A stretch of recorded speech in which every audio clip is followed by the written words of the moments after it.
On the day I moved into my late grandfather's house, my cousin showed up with movers and announced, "This is my house now." Grandpa loved me more. I laughed until he pulled out a fake will. But when the real lawyer arrived, his smirk disappeared instantly. I grew up in a family that never really got along, but we kept up appearances. We were one of those families that acted friendly in public but turned on each other the second no one else was watching. My grandfather, Richard "Rich" Calloway, was the only person in my family I truly loved.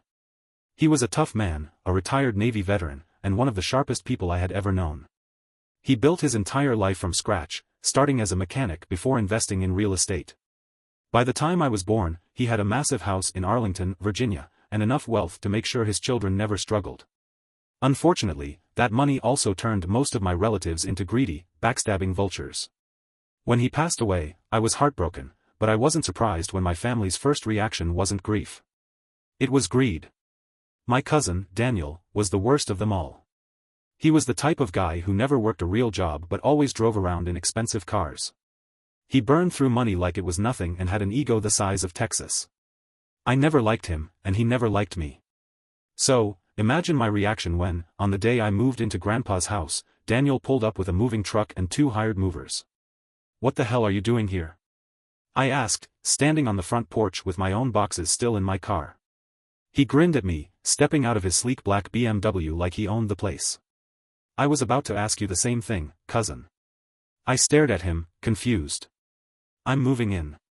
Grandpa left the house to me. Daniel let out a fake laugh, then shook his head. "See, that's where you're wrong. Grandpa left the house to me." I actually laughed at that. I couldn't help it. I thought he was joking. But then, he pulled out a stack of papers from his jacket pocket and shoved them in my face. "Here's the will. Grandpa left everything to me." My laughter died instantly. Because there, on the papers, was my grandfather's signature. And if I didn't know any better, it looked real. I was in shock, until I read the details. I snatched the papers from Daniel's hand and scanned through them. I wasn't a lawyer, but I knew how to read legal documents. And the second my eyes landed on certain details, I felt my shock turn into rage. For one, the wording was off. It wasn't written the way Grandpa's real documents were. I had seen his official will before. His lawyer, Mr. Langford, had gone over it with me months ago. Second, the date was wrong. The document claimed Grandpa signed it 2 weeks before he passed away. But at that time, Grandpa had been in the ICU. He could barely hold a spoon, let alone sign a legal document. "Are you out of your damn mind?" I snapped, shoving the papers back at him. "This is fake." Daniel smirked. "A court might see it differently." That's when I realized what was really happening. Daniel wasn't just trying to lie his way into stealing Grandpa's house. He had planned this. He had doctored an entire will, gotten it printed, and was now trying to pressure me out of the house before I had the chance to fight back. "Look, I don't want to make this ugly," he said, feigning sympathy. "You can take Grandpa's car or whatever. But the house is mine." Then, he waved over his movers. "Boys, start unloading my stuff." I was furious, but I kept my cool. I wanted to punch him in the face. I wanted to grab that fake will, shove it down his throat, and drag him off the property myself. But I didn't. Because I had something he didn't. I had the real will. And I had Grandpa's lawyer on speed dial. So instead of losing my temper, I smiled. "Sure," I said. "Go ahead. Move in." Daniel hesitated. He wasn't expecting me to agree so easily. "What?" I gestured toward the house. "If you're so confident that will is real, go ahead and move in. But first, let's have Mr. Langford come over and take a look. I just got off the phone with him. He'll be here in 10 minutes. Daniel's smirk flickered. You called Langford?" "Oh yeah," I said, grinning now. "And if your will is legit, you've got nothing to worry about, right?" For the first time, Daniel looked nervous. And when Mr. Langford's car pulled into the driveway exactly 10 minutes later, Daniel's little game started falling apart. When the real lawyer arrived, his smirk disappeared instantly. Langford stepped out of his car with a thick folder in his hands. The second he saw Daniel, his eyes narrowed. "What's going on here?" Daniel tried to play it cool. "Oh, Mr. Langford. Good to see you. I was just showing my cousin the new will Grandpa signed." Langford raised an eyebrow. "New will? Daniel handed him the forged documents with a forced smile. Yeah. Grandpa updated it before he passed. He left the house to me. Langford took one glance at the paper. Then, he sighed. Oh, Daniel, you really are an idiot. Daniel's face drained of color. The moment Mr. Langford called Daniel an idiot, I saw my cousin's confidence shatter. His smug grin faded, replaced by a look I had never seen before, fear. He tried to recover, clearing his throat. I don't know what you mean, sir. Langford rolled his eyes and held up the fake will. I mean, this is a laughably bad forgery. The font doesn't match, the language is wrong, and, most importantly, your grandfather was physically incapable of signing anything when this was supposedly written. He turned to me. This is fraud, plain and simple. I crossed my arms, watching Daniel sweat. You know, Langford continued, I was going to wait until the official reading, but I think now is a good time. He opened his folder and pulled out the real will, the one Grandpa actually signed years ago. Daniel stiffened. Langford flipped to the relevant page and read aloud, Richard Calloway, declare that my Arlington home shall be inherited by my grandson, my name, in recognition of his unwavering loyalty and care. Silence. Daniel's jaw clenched. His face turned red. Then, in a last-ditch effort, he blurted out, that will is fake. I laughed. Even Langford chuckled. Oh, Daniel, Langford said, shaking his head. This document has been notarized, witnessed, and filed legally. Your version, on the other hand, looks like it was printed at a Kinko's. Daniel's hands balled into fists. He looked at the movers, who were standing there awkwardly, waiting for instructions, and barked, load everything back in the truck. We're leaving. I thought that was the end of it. I thought Daniel had lost and was going to slither away in shame.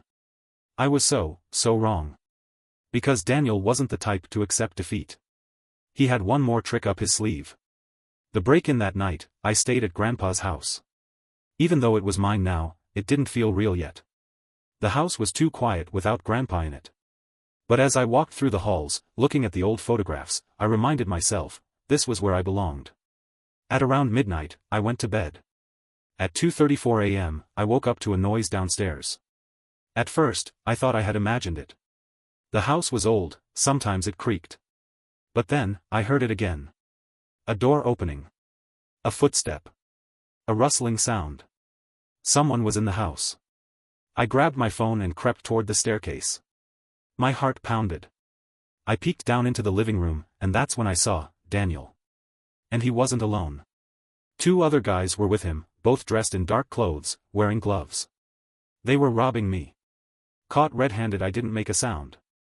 I just pulled out my phone and started recording. Daniel was rifling through Grandpa's antique desk, whispering to the others. Take the silverware, too. It's worth something. I stepped out onto the staircase. You must be the dumbest criminal alive. Daniel froze. His 2 friends whipped around to face me. One of them reached for something in his pocket. I didn't wait to find out if it was a weapon. I flipped on the lights. Smile, I said, holding up my phone. You're on camera. Daniel's face turned ghost white. Dude, run, one of his friends yelled. But before they could make it out the door, police sirens filled the air. See, I had called 911 before I even left my bedroom. I knew Daniel was stupid enough to try something like this. And I made sure to be one step ahead. The front door burst open, and cops swarmed in. Daniel panicked, shoving past his friends, but an officer tackled him to the ground. Get off me, he screamed. But it was over. The police dragged all 3 of them outside. I followed, watching as they handcuffed my pathetic excuse for a cousin. This is a mistake. Daniel shouted. I was just, what? I asked, crossing my arms. Just breaking and entering? Just stealing from our dead grandfather? Daniel glared daggers at me. But there was nothing he could do. One of the officers turned to me. Do you know these men? Oh yeah, I said. That's my idiot cousin. And those 2 are his partners in crime. Daniel screamed in frustration, thrashing in the cuffs. You're gonna regret this, he yelled. You think this is over? It's not over. I just smiled. Oh, it definitely is. And just like that, they shoved him into the back of the police car. After Daniel was arrested, I thought I could finally breathe easy. The house was mine. The real will was ironclad. Daniel was facing serious charges, and with the amount of evidence stacked against him, there was no way he was getting out of it. Or so I thought. Because 2 weeks later, I got a letter in the mail. It was from Daniel's lawyer. And when I opened it, I felt my stomach drop. Daniel was suing me. From jail. The letter was a lawsuit. Daniel was suing me for property theft and emotional distress. I had to read it 3 times just to make sure I wasn't hallucinating. Apparently, Daniel had found some bottom-feeding lawyer who was willing to take on his case, claiming that I had illegally seized Grandpa's house and fabricated evidence against him. The sheer audacity of it made my blood boil. I called Langford immediately. He laughed, actually laughed, and said, "Oh, this is pathetic." "Yeah, but do I have to worry?" I asked. Could this actually go anywhere? Langford reassured me that the case was garbage and wouldn't hold up in court. But Daniel didn't care about winning. He was doing this to drain my money and waste my time. And unfortunately, he wasn't done yet. The fake witness. A few days later, I got another legal notice. Daniel's lawsuit now included a witness, someone who claimed to have personally seen my grandfather sign Daniel's fake will. I nearly choked when I saw the name. It was my own uncle. My dad's younger brother, Uncle Ray. I should have seen it coming. Ray had always been a leech, mooching off Grandpa for money. And when Grandpa finally cut him off, he turned bitter. Now, he saw an opportunity. If he helped Daniel, maybe he'd get a cut of the house. Langford was pissed. "This is perjury," he said. "Ray is lying under oath. We can destroy him in court." But I wasn't about to wait for court. I wanted to end this now. So, I did something Daniel never expected. I went on the offensive. I started digging into Daniel's past. And oh boy, did I find some skeletons. For years, Daniel had been bragging about his businesses, claiming he was an entrepreneur. But guess what? He never paid taxes on any of them. He had fake companies, fake tax filings, and was hiding money under other people's names. And the best part? Some of those businesses were registered under Uncle Ray's name. It was fraud. Tax fraud. And I had proof. The trap. I made a few calls. Sent a few emails. And before Daniel's lawsuit even made it to court, the IRS showed up at Uncle Ray's door. Turns out, the government isn't a big fan of tax evasion. Ray panicked. And when he realized how deep he was in, he did exactly what I hoped he would do. He flipped. Ray went straight to the authorities and threw Daniel under the bus to save his own skin. Daniel, still sitting in county jail, suddenly found himself facing federal charges. Fraud. Tax evasion. Money laundering. This wasn't some petty burglary charge anymore. This was serious time. And just like that, his pathetic lawsuit vanished. The final nail in the coffin. A few months later, Daniel finally got his day in court. Not for his fake will. Not for his break-in. But for fraud and tax crimes. And the judge? Had zero sympathy. Daniel ended up with a 10-year prison sentence. Uncle Ray got probation for cooperating. And me? I got the last laugh. Because Daniel didn't just lose the house. He lost everything. For most people, a 10-year prison sentence would be the end of the story. But Daniel wasn't like most people. He had burned too many bridges, made too many enemies, and told too many lies. And karma? Karma wasn't done with him yet. The prison payback. A few months into Daniel's sentence, I got an unexpected call from a cousin on my mom's side, someone completely uninvolved in all this mess. "Dude," he said, laughing hysterically. "You are not gonna believe what I just heard. Apparently, someone inside the prison found out about Daniel's fraud charges. See, in prison, certain crimes make you an easy target. And fraud? Scamming people? Stealing money? That makes you the lowest of the low. Especially when some of the guys inside had been scammed before, maybe not by Daniel, but by people just like him." And word spread fast. According to my cousin, Daniel had pissed off the wrong inmate, someone with a lot of connections. Within weeks, Daniel went from being the arrogant loudmouth in prison to being completely terrified. No one respected him. No one feared him. No one even tolerated him. He became a punching bag, both figuratively and literally. By the time he was transferred to a lower security prison, he was a broken man. And guess what? He still had years left on his sentence. I had one last gift for Daniel. I should have been satisfied. I should have walked away and let Daniel rot in prison. But then, I had an idea. A delicious, petty, perfect idea. I knew Daniel.